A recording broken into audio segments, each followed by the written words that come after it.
अभी एक हिंदू पंडित थे, यूट्यूब फेसबुक पे उनका क्लिप मैंने सुना। वो हमारे एक दोस्त हैं, आर्मी में हैं, वो मेजर लाहौर में, उनको भी मैंने वो क्लिप भेजा।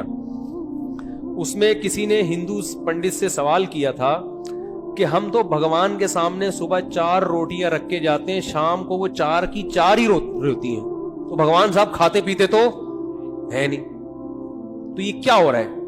इससे भगवान तो खुश क्यों हो रहे हैं जब रोटी रखी है?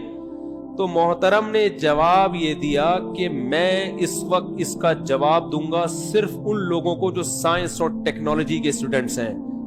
तो मैंने जब ये सुना, मैंने कहा यार ये कोई बड़ा ही खानदानी जवाब मार्केट में आ रहा है, क्योंकि ये साइंसदानों ही की समझ में आएगा, हम जैसे देसी लोगों की समझ में नहीं आएगा। तो मैंने फौरन उस फेसबुक के उसको ना, मैंने कहा यार देखो यार, ये तो कोई नई रिसर्च आई है। तो मैंने फिर वो हमारे बेतकल्लुफ दोस्तों को कहा कि भगवान के खाने के बारे में रिपोर्ट ठीक है ना, जबरदस्त रिपोर्ट पेश की है। तो उसमें इरशाद ये फरमाया कि ये जो साइंस और टेक्नोलॉजी के जो तालिब इल्म, सिर्फ उनसे बार बार 2-3 दफा ये अल्फाज दोहराए, तो हमने कहा कोई बहुत ही जबरदस्त मसला हल किया होगा। आइंस्टाइन से अगर मेरा कोई राब्ता होता तो मैं फौरन फोन मिलाता कि आप तशरीफ ले आए इस मजमे में। उन्होंने फरमाया कि देखो ये जो फूल है, इसकी हमने खुशबू सूंघी, फूल में कोई कमी हुई नहीं हुई, ये वैसे का वैसे ही। तो ऐसे ही भगवान जो रोटी की खुशबू है ना, वो भगवान हासिल करते हैं, रोटी नहीं। रोटी वैसी की तो आपकी रोटी पहुंच गई। तो इसके लिए साइंस और टेक्नोलॉजी के जो पढ़ने वाले माहिरीन है ना, ये खुसूसी खिताब उनसे था। भगवान या खुदा या गॉड, ये दुनिया, इस कायनात का सबसे बड़ा ओहदा है ये, जिसको हम ओहदे से ताबीर कर लें अगर। इसमें जो असल खुदा है उसकी बहुत बड़ी तौहीन है। जो खुदा है जिसने बनाया है उसको छोड़ दिया आपने, और अपने हाथों से पत्थर के बुत बना के अपने सामने रखते हो, फिर उनको रोटियां भी खिलाते हो। अगर ये रोटी के मोहताज हैं तो ये तो वैसे ही भगवान नहीं है फिर रोटी। और असल में तो हम तो फिर भी उस भगवान से, इनके बने हुए भगवानों से अच्छे हैं कि हम तो रोटी खा तो लेते हैं, फोड़ देते हैं। आपका जो पत्थर का बना हुआ भगवान है वो तो इस रोटी को भी हाथ नहीं लगा सकता। तो आपका जो भगवान है वो तो रोटी रखी हुई है, तो वो रोटी भी दाएं से बाएं, बोलो भाई इधर तवज्जो, वो रोटी भी दाएं से बाएं नहीं कर सकता। आपने कहा हमने फूल सूंघा, वैसे का वैसे ही है, ये तो सूंघ भी नहीं रहा, रोटी तो वही की वही रखी हुई है। अरे जैसे किसी को खुशबू पकड़ाओ, फौरन नाक के करीब लेके सूंघेगा तो ना। आपका भगवान इतनी भी ताकत नहीं है कि इतनी अकीदत मोहब्बत में खून पसीने की कमाई से रोटी ला के रख दी तो उठा के कम से कम सूंघ के ही वापस कर दो। तो मेरे भाई इस पे गजब किसको आता है? जिसने बनाया उसको भूल गए और इन्हीं पत्थर के बनाए हुओं को उसके साथ शरीक कर दिया। तो इसलिए अल्लाह ने फरमाया है कि अल्लाह मुशरिक की मगफिरत नहीं करेगा। अल्लाह चाहता है मेरे बंदे मुझसे मोहब्बत करें, जो हकीकी माबूद है। शुक्र अदा किया करो, अल्लाह ने मुसलमान बनाया है, अल्लाह के सामने झुकते हैं। पाकिस्तान के एक मुफ्ती हैं, मुफ्ती तारिक मसूद साहिब जी। इन्होंने अपने एक वीडियो में, मैं देख रहा था, फेसबुक पर स्क्रॉल कर रहा था, तो किसी भारत के पंडित जी का जिक्र किया है और बताया कि उनसे किसी ने सवाल पूछा कि हम भगवान की मूर्ति के सामने 4 रोटी सुबह रखकर चले जाते हैं, जब शाम को वापस आते हैं तो वो 4 की 4 वापस मिलती हैं, तो भगवान तो रोटी खाते नहीं हैं, तो फिर हम ये सब क्यों करते हैं? तो पंडित जी ने कहा कि मेरे पास बहुत, अगर कोई वैज्ञानिक सोच वाले इंसान हो जो साइंटिफिक नॉलेज रखता हो, उसको ही मैं ये जवाब दूंगा, वगैरह वगैरह वगैरह। वो आपने अभी वीडियो में देख लिया। तो मैं उस चीज़ का जवाब देना चाहूँगा। मुझे नहीं पता पंडित जी ने क्या कहा, कौन पंडित जी थे, कहाँ की घटना है, मुझे उससे कोई लेना देना नहीं। लेकिन जब ये कहते हैं कि मूर्तियों के आगे हिंदू सर फोड़ते हैं और इस चीज़ का कोई फ़ायदा नहीं है, क्यों मूर्तियों के आगे भोजन रख रहे हो या प्रसाद रख रहे हो, तो उसका मैं अब जिम्मेदार हूँ जवाब देने का। और मैं ये बोल रहा हूँ कि अगर आपको साइंटिफिक नॉलेज है तो ही ये वीडियो देखिएगा। अगर आपको साइंटिफिक नॉलेज नहीं है तो ये वीडियो छोड़ दीजिएगा। और स्पेशली मुफ्ती तारिक मसूद साहब तक अगर ये वीडियो पहुंच जाए और वो इसको देख लें तो थोड़ा सा वृद्धि करें अपने ज्ञान में, अपने वैज्ञानिकता में थोड़ी वृद्धि करें। अब आप 1400 साल पीछे नहीं जी रहे हैं, आप 21वीं सदी में जी रहे हैं। तो मैं आपको बताता हूँ इसके पीछे की कुछ बातें। जापान के एक स्यूडो साइंटिस्ट हुए हैं जिनका नाम था मसारू एमोतो। 1943 में इनका जन्म हुआ था। 71 साल की उम्र में 2014 में इनकी मृत्यु हो गई। इन्होंने अपने जीवन में एक एक्सपेरिमेंट किया पानी के ऊपर। एक्सपेरिमेंट ये था कि पानी के ऊपर कुछ अच्छी भावनाएं रख के उसके ऊपर एनर्जी छोड़नी है और कुछ खराब भावनाएं रखकर उसके ऊपर एनर्जी छोड़नी है, लेकिन हर बार अलग अलग उसका रिकॉर्ड करना है, डेमोन्स्ट्रेशन देखना है। उसके जो क्रिस्टल्स बन रहे हैं, उनके जो चेंज आ रहा है उसकी एनर्जी में, उसके एटम्स में, उनको ऑब्जर्व करना है। और इसके ऊपर उन्होंने एक बुक भी लिखी है जो 2004 में थी, the hidden message in water. New York times की बेस्ट सेलर बुक रही है ये अपने टाइम में। और उसमें उन्होंने ये लिखा है कि अगर आप कुछ अच्छे शब्द और अच्छी भावनाएं पानी में देते हो, जैसे कि लव, जैसे कि काइंडनेस, तो हर भावना से उसके क्रिस्टल्स सुंदर अच्छी तरीके से रिफॉर्म होते हैं। और अगर आप उसमें कुछ गलत भावनाएं देते हो, सैडनेस, हेट, तो उसके क्रिस्टल्स अलग डिज़ाइन में खराब तरह से बनते हैं। ये भावना का असर पड़ता है पानी के ऊपर। इसके पीछे बहुत सारी चर्चाएं चली, बहुत सारे मतभेद भी वैज्ञानिकों के बीच में रहे।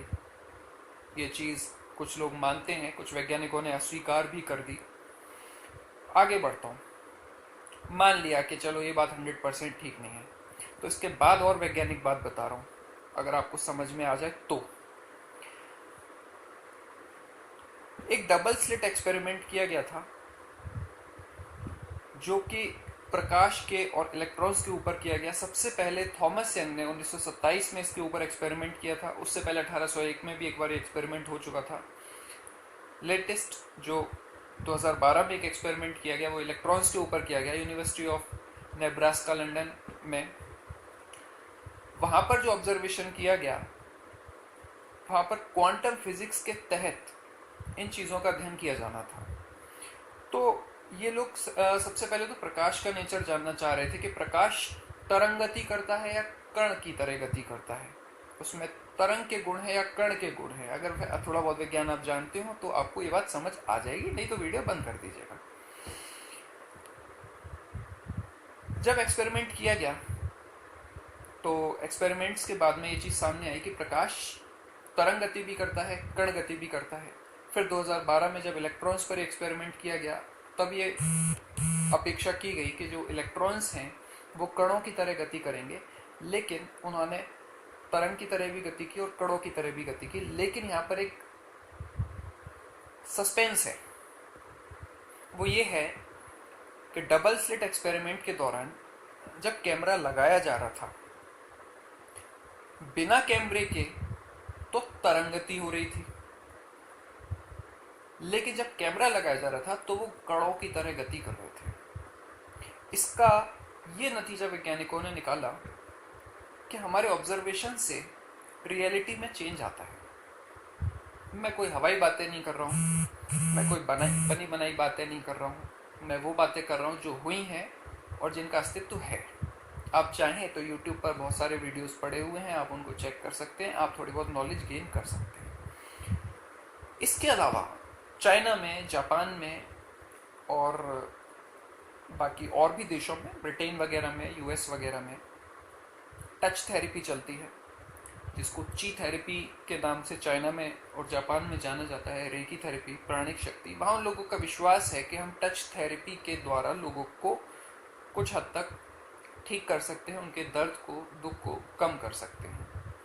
ठीक उसी तरह से जिस तरह एक माँ अपने बच्चे को छूती है तो बच्चे को आराम की अनुभूति होती है, ठीक उसी तरीके से माँ के स्पर्श की तरह। अभी इन चीज़ों पर खोज चल रही है। बहरहाल मैं तो सबसे ज़्यादा वैज्ञानिक बात कर रहा हूँ, मैं बात कर रहा हूँ डबल स्लिट एक्सपेरिमेंट की। तो मुझे आप एक बात बताइए, इस दुनिया के बारे में ये माना जाता है कि कंडेंस एनर्जी से बनी है जो भौतिक दुनिया जिसको हम देख रहे हैं। और जिसको हम देख रहे हैं, जब उसको क्वांटम लेवल पर देखते हो तो पूरी सब कुछ चेंज हो जाता है। अगर आप किसी एटम को देख रहे हैं तो उसका 99.999% हिस्सा खाली है। बाकी हिस्सा क्यों दिख रहा है? वाइब्रेशंस की वजह से दिख रहा है।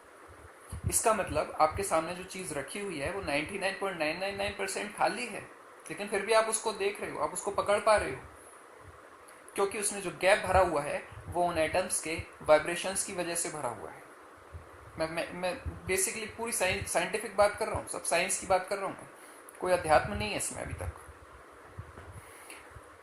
तो जो भौतिक दुनिया है वो कंडेंस एनर्जी से बनी हुई है, लेकिन वो केवल 1% है बाकी के उस हिस्से का जिसे हम देख नहीं सकते।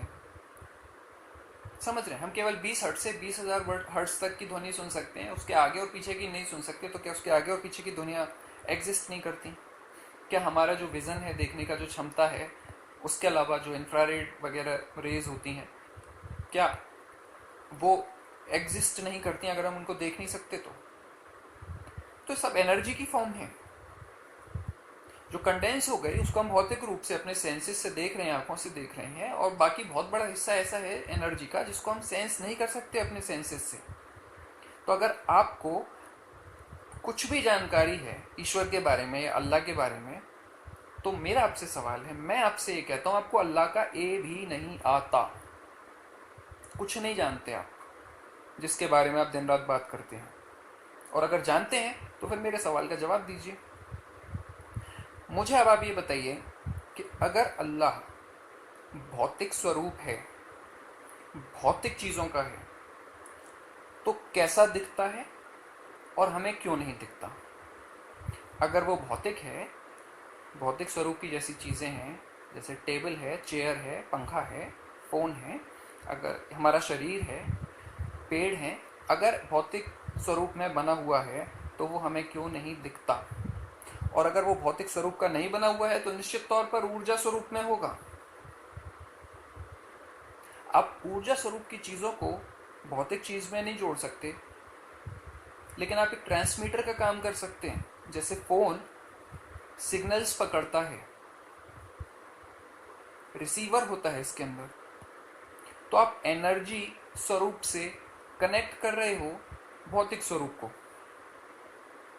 तो अगर वो एनर्जी स्वरूप है, अगर अल्लाह एनर्जी स्वरूप है, तो आप उसको डायरेक्ट भौतिक चीज़ें कैसे अप्लाई कर सकते हो? क्या आपकी क्षमता है?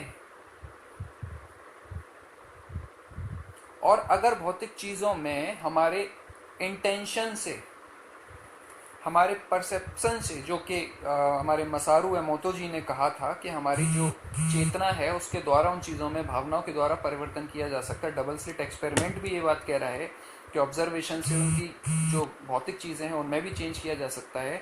तो क्यों जब हम भगवान को प्रसाद चढ़ाते हैं या कोई भी चीज़ देते हैं तो क्यों उसमें चेंज नहीं हो सकता? क्यों? अगर दाल बनी है तो दाल के अंदर पानी है, अगर हमारा ऑब्जर्वेशन चेंज हुआ, हमने उसको पवित्र रूप में, प्रसाद के रूप में देखा, तो क्यों उसके मॉलिक्यूल्स में चेंज नहीं हो सकता? क्यों वो चीज़ चेंज नहीं हो सकती? हमारे यहाँ तो एक उदाहरण है मीराबाई का।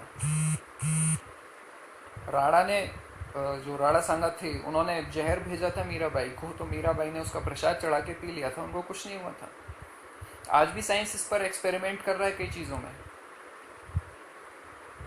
कुछ लोग जो जिनको नॉर्मल चीज़ भी दी जाए और ये बता दिया जाए कि जहर है, तो वो खुद अपनी सोच से बीमार हो जाते हैं। ये एक अलग पद्धति है बीमारियों को ठीक करने की, जिसमें आप अपने विचारों द्वारा अपनी बीमारियों को ठीक करते हैं। साइकोलॉजिस्ट इस चीज़ को कह रहे हैं। अगर आप एक इंसान को बार बार बताओगे कि वो बीमार है और उसको कोई चीज़ दे दी कि हम तुम्हें जहर दे रहे हैं और उसको ज़बरदस्ती पिला दिया, तो वो सोच सोच के बीमार हो जाएगा। और एक इंसान जिसके अंदर वाकई में जहर है, अगर उसकी इच्छा शक्ति दृढ़ है, तो वो उससे भी बच सकता है। तो मेडिकल साइंस कहता है। तो जब हम प्रसाद चढ़ाते हैं और हम उसके अंदर ये कल्पना करते हैं, हम ये उसके अंदर भावना डालते हैं कि ये पवित्र है और हमने ईश्वर के लिए समर्पित कर दिया है, जिससे ये और पवित्र हो गया है, अब हम उस पवित्र चीज़ को ग्रहण करेंगे, तो इसमें क्या बुराई है? क्या ये साइंटिफिक नहीं है? क्या ये अंधविश्वास है?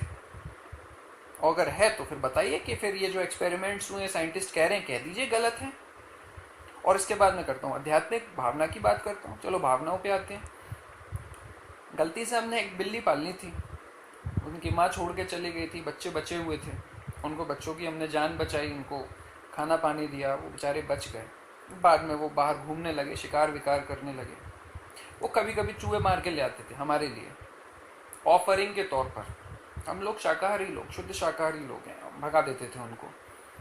लेकिन इतनी एहसानमंदी तो बिल्लियों में भी है मुफ्ती साहब, कि जो हमारे दोस्त हैं, जो हमें, जिन्होंने हमें बचाया है, जो हमें पाल रहे हैं, हम अपनी कमाई का कुछ हिस्सा उनको समर्पित कर दें।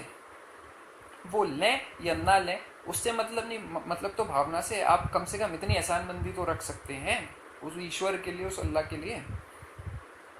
और अगर आप उस एहसानमंदी पे भी एतराज जता रहे हैं तो मुझे नहीं मालूम कि आप बिल्लियों से बेहतर हैं या क्या हैं, मैं नहीं जानता। और बहुत से लोग जो जानवरों को पालते हैं वो ये बात जानते होंगे कि जानवर भी हम लोगों के लिए ऑफरिंग्स लाते हैं, इतना दिमाग तो उनमें भी है। तो फिर हम तो इंसान हैं। अगर हम अपने ईश्वर के लिए, ईश्वर के नाम पर, या जिसको भी हम मानते हैं, अपने से बड़ा मानते हैं, अगर हम उसको ऑफरिंग दे रहे हैं तो पाप हो गया। ये बहुत गलत रास्ते पर ले जा रहे हैं आप लोगों को। आपको खुद कोई ज्ञान नहीं है। मैंने आपके कई वीडियो देखे, हाँ कुछ चीज़ें आप वाकई में अच्छी बताते हैं, मैं सहमत भी हूँ उनसे, लेकिन मैंने आपके कई वीडियो देखे, आपको, आप सिर्फ लोगों को बहला रहे हो और लोग बहल रहे हैं। ऐसे तो आप समाज को तोड़ने की बातें करते रहोगे। आप हिंदुओं के अगेंस्ट बोल रहे हो, आप इंडिया के अगेंस्ट बोल रहे हो, आप क्रिश्चियंस के अगेंस्ट बोल रहे हो, आप ये सीख दे रहे हो अपने लोगों को। मुझे नहीं पता क्या चाहते हैं आप लोग। आप लोग ये चाहते हैं कि हम जो बता रहे हैं, खुद को पता नहीं क्या समझने लगे हैं, वही सत्य है। तो अगर ये बातें आपको, जो वैज्ञानिक बातें मैंने बताई हैं, अगर आपको समझ में आ गई हो तो मुझे लगता है आपको आपका जवाब मिल गया होगा। और अगर आपके पास इसका कोई जवाब हो तो मैं इंतज़ार करूंगा उसका। और बिना जाने हुए, बिना समझे हुए किसी चीज़ पर ऐसे ऐतराज़ नहीं जताना चाहिए। थोड़ा सोच समझ लेना चाहिए। और कमी कहाँ नहीं है, कमी सब जगह है। आपके यहाँ मज़ारें बनी हुई हैं, मैं खुद देख कर आया हूँ। प्रसाद चढ़ाया जाता है, पीर फकीर जिन्नात, किस किस की पूजा लोग करते हैं, ये उनका पर्सनल मामला है। उसको डायरेक्ट धर्म से नहीं जोड़ सकते। हर धर्म में, हर समाज में अलग अलग तरह के लोग हैं। आप पूरी कम्युनिटी के बारे में कैसे कमेंट कर सकते हैं, और पूरे होल प्रोसीजर पर कैसे कमेंट कर सकते हैं आप, जब आपको उसके बारे में नहीं पता? तो थोड़ा सा मुझे लगता है, अगर आप लोग इन्फ्लुएंसर हैं, आपके यूट्यूब पर कुछ 21 लाख सब्सक्राइबर्स हैं, फेसबुक पे आपके बहुत सारे फॉलोअर्स हैं, तो कुछ जिम्मेदारी आपकी बनती है कि इस दुनिया को खूबसूरत बनाया जाए, बेहतर बनाया जाए। कुछ ऐसी बातें करो ना जिससे लोगों को फ़ायदा हो। कुछ ऐसी बातें करो, लोगों को इनकरेज करो। कुछ अपना, बेचारा इंसान रोजी रोटी कमाने के लिए, बच्चे पालने के लिए परेशान है। दुनिया में महामारी आई हुई है, दुनिया में लड़ाई झगड़े दंगे चल रहे हैं। कुछ लोगों को शांति मिले, कुछ लोगों को सुकून मिले, कुछ आपस में थोड़ा सा मिलजुल के रहें। कुछ ऐसी बातें कीजिए। और बोलने को तो आप हिंदुओं के अगेंस्ट बोल सकते हैं, हिंदू इस्लाम के अगेंस्ट बोल सकते हैं, इस्लामिस्ट। आपने क्या बोला, एक और वीडियो मैंने आपका देखा था, उसको, उसके बारे में मैं एक दूसरा वीडियो बनाऊंगा, ये ज़्यादा लंबा नहीं रखने वाला। वो आप यहूदियों को मारने की बात कर रहे हैं खुलेआम, ऐसा होगा भविष्य में।